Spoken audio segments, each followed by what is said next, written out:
In a quiet residential neighborhood on the outskirts of Denver, Colorado, Rebecca Miller lived alone with her 8-year-old daughter Emily. Her life had changed dramatically since losing her husband David in a car accident 2 years ago. For her, working at a marketing company, each day was busy yet fulfilling, but there were moments when she acutely felt her husband's absence. As Rebecca hurried through her morning routine, Emily sat beside her, innocently spilling cereal while eating breakfast. Watching her daughter smile as she braided her chestnut-colored hair, Rebecca couldn't help but see traces of David. The large eyes and friendly personality inherited from her father were Rebecca's most precious treasures. "Mommy, let's go hiking again this Saturday," Emily said with milk on her lips. "Of course, sweetheart. Where would you like to go?" Rebecca replied, wiping her daughter's mouth. Weekend hiking had become a mother-daughter tradition since losing her husband. Keeping David's words close to her heart, time spent in nature is the greatest gift. Rebecca treasured her time with her daughter. The foothills of the Rocky Mountains offered countless trails, and the two explored a different location each week. At work, there had been recent talk of a promotion. Moving up to marketing department manager would provide significant financial and emotional support. However, she also felt anxious about the increased responsibilities. The worry that it might reduce her time with Emily never left her mind. "Rebecca, good work today," her colleague Sarah called out as Rebecca was organizing papers at the office. She was Rebecca's trusted confidant at work. "How are you feeling about the promotion?" Sarah asked, settling into a chair. "I'm still undecided. When I think about Emily," Rebecca answered honestly. "You'll be fine. David would surely be cheering you on." David's brother Mark was the only family member who occasionally visited them. As a freelance programmer, he was more like an older brother figure to Emily than an uncle. For Rebecca, he was a precious person who carried traces of her husband.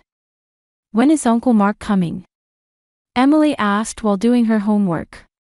"Next Sunday. He'll probably play games with you again," Rebecca replied with a smile. Though Mark had an introverted personality, he came alive around Emily. With his programming background, he was knowledgeable about the latest games and technology, and Emily adored him. Rebecca also found it reassuring to get advice from a male perspective while raising her child alone. While preparing dinner, Rebecca gazed at the sunset spreading beyond the window. The suburban Denver neighborhood was quiet and ideal for raising a child. The neighbors were kind too, especially Mrs. Johnson across the street, who doted on Emily like her own granddaughter. "Mommy, my teacher praised me at school today," Emily reported proudly. "What did she praise you for?" Rebecca stopped what she was doing and turned toward her daughter. "My math test." "That's wonderful. Daddy would be so happy too," Rebecca hugged her daughter. How delighted David would have been if he were alive. He had been passionate about his daughter's education and always said he would support Emily no matter what she wanted to become. Rebecca wanted to carry on her husband's wishes and help her daughter reach her full potential. At night, after putting Emily to bed, Rebecca sat alone drinking coffee and thinking about the promotion opportunity, her daughter's future, and her own life. Since the tragedy 2 years ago, she had learned to cherish each day. In early March, spring was still far off in Colorado, and the morning air was piercingly cold against her cheeks. Rebecca was making coffee in the kitchen while watching Emily tie the laces of her new hiking shoes. The shoes were a birthday present from Mark last month. With their bright pink and purple colors, Emily had loved them at first sight. "When I wear these, I can walk even faster," Emily said proudly, lifting her foot. "Yes, they're very nice," Rebecca replied with a smile. Indeed, since getting the new shoes, Emily had become more active during hikes. She could walk longer distances than before and showed no signs of fatigue even on steep slopes. At work, the promotion discussion was becoming more concrete. The marketing department manager position meant a $20,000 salary increase. Considering Emily's future education costs, she couldn't afford to miss this opportunity. "Rebecca, how are the clients responding?" her boss Tom asked in the conference room. "Very positively. Especially regarding the new social media strategy, we've seen a 30% improvement in engagement rates," Rebecca reported, showing the materials. Though she was gaining recognition from colleagues and growing confidence in her work, Emily was always on her mind. If she had to work late more often, it would cut into time with her daughter. She sometimes thought that if David were alive, she could share these worries with him. Weekend hiking was precious time that healed the fatigue of weekdays. This Saturday, at Emily's request, they planned to visit the Flatirons near Boulder. The Rocky Mountain scenery was spectacular and one of their favorite spots. However, lately Rebecca had been troubled by a strange sensation. The feeling of being watched, of being followed. At first she thought it was her imagination, but the feeling grew stronger each day. When getting into her car in the office parking lot, she noticed seeing the same dark gray sedan repeatedly. She could see a figure in the driver's seat, but couldn't make out the face clearly. She seemed to see similar cars at the supermarket and library too. "You're overthinking it," Rebecca told herself. There are lots of similar cars in Denver. Emily's progress at school was going well. Her grades were consistently at the top of the class, and she had many friends. Her teacher, Mrs. Anderson, praised her, saying, "Emily is thoughtful and shows leadership qualities." "Mommy, I got the lead role in the school play," Emily announced, pulling a letter from her bag. "Really? What kind of role?" Rebecca took the letter from her daughter. "The Forest Fairy Queen." "I get to sing too," Emily's eyes sparkled. The school play was scheduled for late April and was also a day for parent observation. Rebecca decided to adjust her work schedule to definitely attend her daughter's big moment. How delighted David would have been. Mark's visits occurred about twice a month. He always brought small gifts for Emily. Programming learning games, the latest science magazines, and sometimes even homemade cookies. "Uncle is good at cooking too," Rebecca said admiringly. "My brother taught me." David was surprisingly good at cooking, Mark smiled nostalgically. When Mark was around, Emily was more excited than usual. Missing a father figure, she seemed to particularly enjoy attention from older men. For Rebecca too, Mark was a precious person with whom she could share memories of her husband. One night, on her way home from work, Rebecca noticed a car clearly following her. When she stopped at a traffic light and checked her rearview mirror, she saw a dark gray sedan 3 cars behind. When she turned the next corner, that car turned in the same direction. Rebecca felt her heart racing. Even after arriving home, the anxiety didn't fade. While Emily was taking a bath, Rebecca slightly opened the window curtains to check outside. Under the streetlight, she could see an unfamiliar car parked. "It's okay, you're overthinking it," she told herself again. The next morning, that car had disappeared. However, Rebecca's anxiety couldn't be completely dispelled. When taking Emily to school, she began paying attention to her surroundings. She didn't want to worry her daughter, but she also felt that it would be too late if something happened. She considered consulting with her colleague Sarah, but worried about being thought paranoid without any evidence. It didn't seem serious enough to contact the police. In the end, Rebecca decided to bear this anxiety alone. At work, new projects kept coming in, and expectations for her promotion were rising. Client evaluations were excellent, and team morale was high. However, her private anxieties grew larger each day. Only weekend hiking was time that let her forget such worries. In the mountains, cell phone signals were weak, and she felt completely liberated from urban noise. Walking mountain trails hand in hand with Emily was when Rebecca could truly relax. "Mommy, there's a squirrel over there," Emily pointed to where a small squirrel was running up a tree trunk. "You're right." How cute, Rebecca was comforted by her daughter's pure joy. Thanks to the new hiking shoes, Emily's steps had definitely become lighter. Even on steep uphill climbs, she didn't get out of breath, and Rebecca found herself getting tired first. The shoes Mark had chosen were truly a wonderful gift. On the second Saturday in April, the morning air was refreshing, and Colorado's sky was cloudlessly blue. Rebecca got up early to prepare Emily's breakfast and packed water bottles and sandwiches in their hiking backpacks.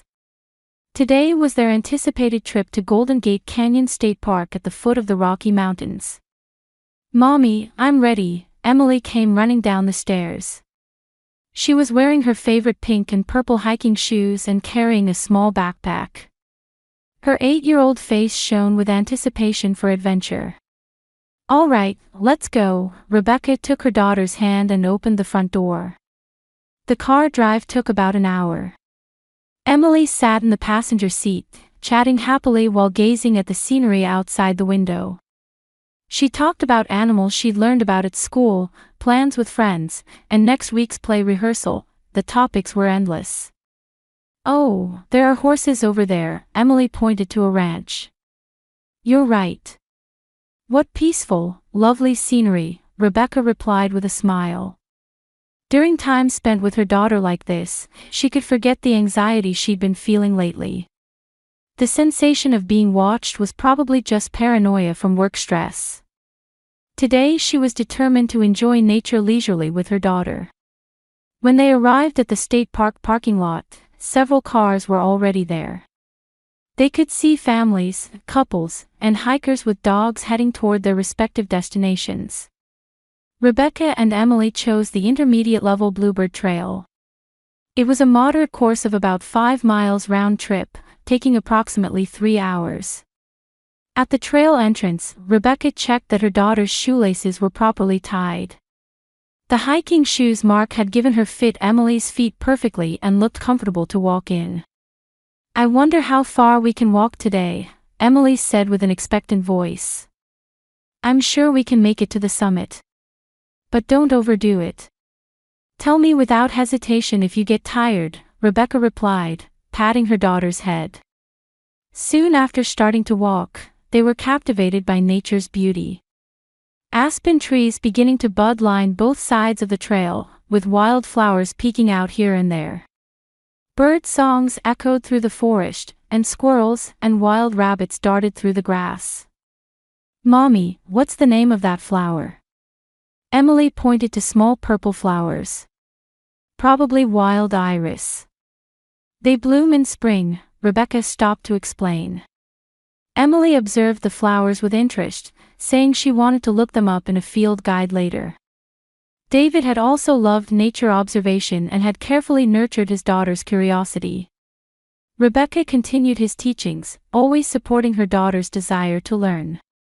After walking for about an hour, they reached the first rest point. Sitting on a large rock, they drank from their water bottles and had simple snacks. In the distance, snow-capped mountains were visible, and Emily was moved by the magnificent scenery. "Let's take a picture, Mommy," Emily urged her to take out her phone. They sat on the rock and took a selfie. Emily's smile was pure, and Rebecca was able to smile genuinely for the first time in a while. She wanted to treasure this moment. When they resumed walking the trail, the path gradually became steeper. However, thanks to her new shoes, Emily walked lightly. Slopes that would have made her complain of fatigue before, she now cleared easily. "These shoes are really good. We should thank Uncle Mark," Rebecca said, and Emily nodded happily. After walking for about 2.5 hours, they arrived at a scenic point with a small waterfall. The sound of water was pleasant, and negative ions felt good on their skin. Emily took pictures of the waterfall while Rebecca watched her daughter's innocent figure. "Just a little more to the summit. Can you make it?" Rebecca asked. "Of course. I'm not tired at all," Emily answered energetically. After climbing the final steep slope, a breathtaking view welcomed them. A magnificent panorama of the Rocky Mountains spread below, and Denver's cityscape was visible in the distance. Emily was speechless with emotion, and Rebecca was also captivated by nature's beauty. While eating their sandwich lunch at the summit, mother and daughter spent leisurely time together. Other hikers were similarly enjoying the scenery, making for a peaceful, calm afternoon. About 30 minutes after starting their descent, Emily's steps suddenly became heavy. Her daughter, who had been walking lightly until then, began stopping occasionally. "Are you okay? Are you tired?" Rebecca asked worriedly. "I might be a little tired," Emily answered quietly. Rebecca was carefully observing her daughter's condition. Her complexion wasn't bad, but her way of walking was different from usual. However, fatigue was natural after a long hike. About 15 minutes later, Emily suddenly stopped and grimaced.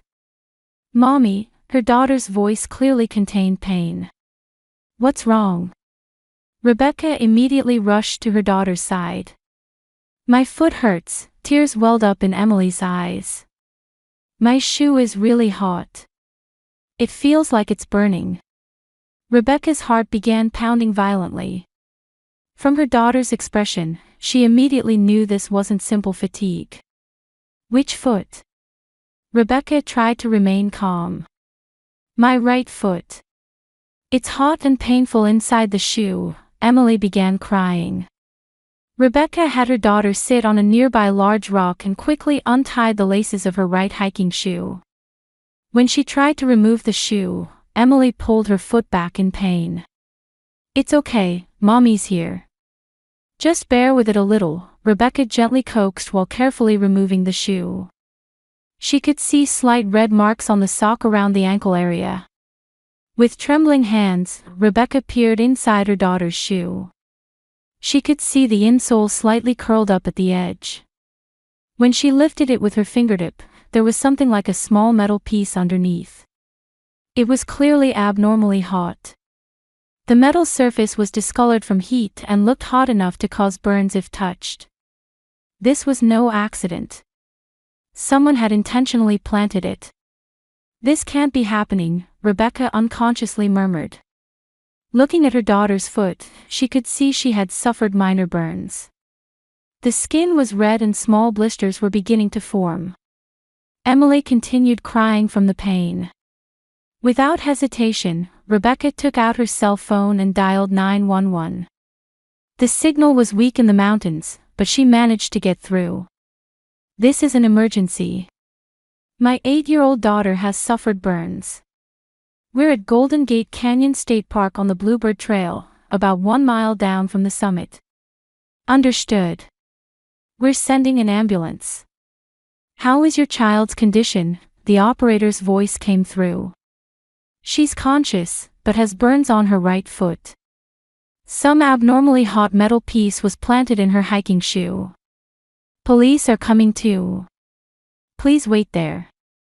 Rebecca hung up and hugged Emily. Her daughter was trembling in her mother's arms. "It's okay, it's going to be okay now. The ambulance will be here soon," Rebecca comforted her daughter while anger and fear swirled in her heart. 30 minutes later, paramedics and police officers came running up the trail. Emily was transported to the hospital by ambulance, and Rebecca explained the situation to the police officer. The hiking shoes were confiscated as evidence for detailed examination. After Emily received treatment for her burns at the hospital, Rebecca spent the night sleepless at her daughter's bedside. Fortunately, the burns were minor and with proper treatment would heal completely in about a week. However, Rebecca's heart was filled with anger and fear. The person who had intentionally tried to hurt her beloved daughter was still at large. Early the next morning, Detective Johnson visited the hospital. He was a veteran who had handled various cases over many years, and his experienced eyes held deep insight. "Mrs. Miller, how is your daughter doing?" Detective Johnson asked gently. "Thankfully, the doctor says she's recovering well," Rebecca replied, looking tired. "That's good to hear. Now, about yesterday's incident, we have the shoe examination results," the detective continued, settling into a chair. "That metal piece was a high-performance GPS tracking chip. It's not supposed to generate heat, but it appears the circuit short-circuited for some reason, causing abnormal heating. Rebecca gasped. A tracking chip. You mean someone was monitoring Emily's whereabouts? Exactly. Moreover, this chip isn't a commercial product. It's a special one used by military or government agencies. It's not something ordinary people can easily obtain. Detective Johnson continued his explanation while opening his notebook. We're working to identify the purchaser from this chip's serial number. We're also investigating the suspicious incidents you mentioned recently. Rebecca spoke in detail about the stares she'd been feeling and the unfamiliar cars. The detective listened seriously, carefully recording each piece of information. We're also checking security camera footage from around your workplace and home. We might find some clues, Detective Johnson said, standing up. In any case, your and your daughter's safety is the top priority. I recommend placing you under police protection for a while. That afternoon, Emily was able to be discharged from the hospital. However, Rebecca felt anxious about returning home. With the perpetrator still uncaught, ensuring her daughter's safety was most important. On police recommendation, Rebecca and Emily temporarily stayed at a downtown hotel. It was also decided that plainclothes officers would provide round-the-clock security. In the hotel room, Rebecca explained the incident to Emily in age-appropriate language. Though the content was difficult for an 8-year-old to understand, she conveyed that they needed to act carefully for a while. Mommy, is there someone targeting us? Emily asked anxiously. The police will definitely catch the criminal, so don't worry.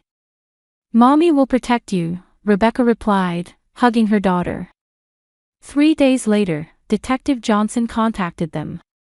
Important clues had been found in the security camera footage analysis. Rebecca left her daughter at the hotel and headed to the police station. Please look at this footage, the detective pointed to the monitor. The screen showed Rebecca's workplace parking lot. The time was around 6 p.m. on a weekday last month. Rebecca could be seen walking toward her car, followed by a man walking behind her. The man wore a hat pulled low, his face unclear, but his build and way of walking seemed familiar. This man appears to have been researching your behavior patterns for the past 2 months, the detective explained. The same person has been spotted multiple times around your workplace, home, and Emily's school. Another video was played. This time it was a supermarket parking lot. Footage of Rebecca and Emily finishing shopping and returning to their car appeared to be filmed from a distance. The photographer wasn't visible, but it was clear they were being surveilled. This is footage from 3 weeks ago. And this is from the day we believe the hiking shoes were purchased. The monitor showed footage near the entrance of a large sporting goods store. A man could be seen entering the store alone, but again his face was hidden by a hat and mask. However, Rebecca felt strong déjà vu about that build, way of walking, and clothing. Her heart began pounding violently. The thought, "it couldn't be," crossed her mind. When we checked the purchase records, payment was made in cash. However, from employee testimony and this footage, the perpetrator's characteristics have been considerably narrowed down, Detective Johnson continued. The next day, decisive evidence was found. From the tracking chip's serial number, the purchaser was identified. Rebecca was stunned by the name Detective Johnson told her over the phone. Mark Miller. Your brother-in-law. Rebecca gripped the phone, speechless. Mark, who had given Emily the hiking shoes as a gift, could possibly be the perpetrator? I can't believe it. He's my husband's brother and loved Emily so much. Why would he do such a thing? Rebecca's voice was shaking. We don't know the detailed motive yet, but the purchase record contains his real name and credit card information. We're currently getting an arrest warrant and heading to his residence. An hour later, Mark Miller was arrested at his home. During interrogation, he admitted to the charges. However, his motive was something no one had expected. The content Rebecca heard from Detective Johnson shocked her again. After his brother David's death, Mark had developed an abnormal obsession with Rebecca. What started as a sense of mission to protect the family in his brother's place gradually transformed into twisted affection. Mark had secretly monitored Rebecca's actions, trying to understand every aspect of her daily life. Her success at work, Emily's growth, their happy life together as just the two of them. He told himself he was watching over everything in his brother's place. However, when he learned that Rebecca was considering the promotion and starting to walk toward a new life, something broke inside Mark. Fear that his brother's memory would fade and the two would drift away from him drove him to madness. The tracking chip was planted to constantly know their whereabouts. He hadn't expected Emily to get hurt, but the chip's malfunction led to the worst possible outcome. He will undergo psychiatric evaluation. He'll probably need treatment, Detective Johnson explained. He'll definitely be charged with stalking and assault. Rebecca had complicated feelings. Along with hatred toward Mark, she felt betrayed by someone she had shown affection to as her husband's brother. But above all, she was relieved that Emily's safety had been secured. After the case was resolved, Rebecca and Emily returned home. However, their previous sense of security never returned. The betrayal by someone they had trusted left deep wounds in both their hearts. 3 months later, Rebecca and Emily began a new life in a new town. The small town in the suburbs of Portland, Oregon had a completely different atmosphere from Colorado, but it was a place for a fresh start for them both. Rebecca succeeded in transferring to a branch of a marketing company, and Emily quickly adapted to her new school. Mark Miller was diagnosed with severe delusional disorder after psychiatric evaluation and was sentenced to 5 years in prison while receiving treatment at a psychiatric hospital. Visitation requests from him arrived many times, but Rebecca never responded to any of them. Though she couldn't forgive him, she understood that continuing to harbor hatred wouldn't help their healing. "Mommy, let's go hiking again this weekend," Emily said while doing homework in their new living room. "Of course. Shall we try challenging the Cascade Mountains this time?" Rebecca replied with a smile. Emily's foot burns had completely healed, and she could enjoy hiking just as before. However, when purchasing new hiking shoes, they both chose carefully, and Rebecca always checked the contents at the store. At her new workplace, she became close with a colleague named Samantha. This woman in her early 40s was a single mother with 2 children and a precious friend who understood Rebecca's circumstances. "Trusting people is really difficult, isn't it?" Samantha said one lunch break, drinking coffee. "But if we stop trusting altogether, I don't think we can find true happiness," Rebecca quietly replied. "I want Emily to develop the ability to discern the right people rather than learning to distrust everyone." Since the incident, Rebecca had become more cautious about relationships, but at the same time, she came to deeply understand what was truly important. Blood relations and long acquaintances alone couldn't build true trust. She painfully realized that real bonds are created through the accumulation of daily small actions and words. Emily also learned much from this experience. Though only 8 years old, she began to understand that people have various sides. At her new school, she chose friends carefully, but once she trusted someone, she opened her heart to them. "Don't we talk about Uncle Mark anymore?" Emily asked her mother one night. "No, we don't. He was sick. But we need to move forward," Rebecca explained while stroking her daughter's hair. "If Daddy were alive, he would surely have protected us." David's memory was still a support for both of them. However, they believed that building a new life without being too trapped by those memories would be the best tribute to him. On weekend hikes, they began participating in local hiking groups. The people they met there were new friends who knew nothing of their past. Jim and Martha, an elderly couple, Kevin, who had a college-age son, Lisa, a nature photographer. Interactions with people from various backgrounds broadened their world. "Daddy would have loved this scenery too," Emily said, looking out over Oregon's forests. I'm sure he would. And he'd be happy knowing we're living happily in a new place, Rebecca replied, holding her daughter's hand. Letters from Mark arrived about once a month, but Rebecca disposed of them without opening them. While she wished for his recovery, she no longer wanted him involved in their lives. She understood that true healing began with maintaining distance. From spring through summer, Rebecca and Emily thoroughly enjoyed Oregon's beautiful nature. Crater Lake, Mount Hood, Columbia River Gorge, it was a series of new discoveries. And most importantly, their time together felt more precious than ever before. "Mommy, we're strong, aren't we?" Emily suddenly said one day. "Yes, I think we're very strong. But I couldn't have become this strong alone." "It's because you're here with me," Rebecca replied, looking at her daughter. The most important thing they learned from the incident was that true family isn't about blood relations, but about hearts connected through caring for and supporting each other.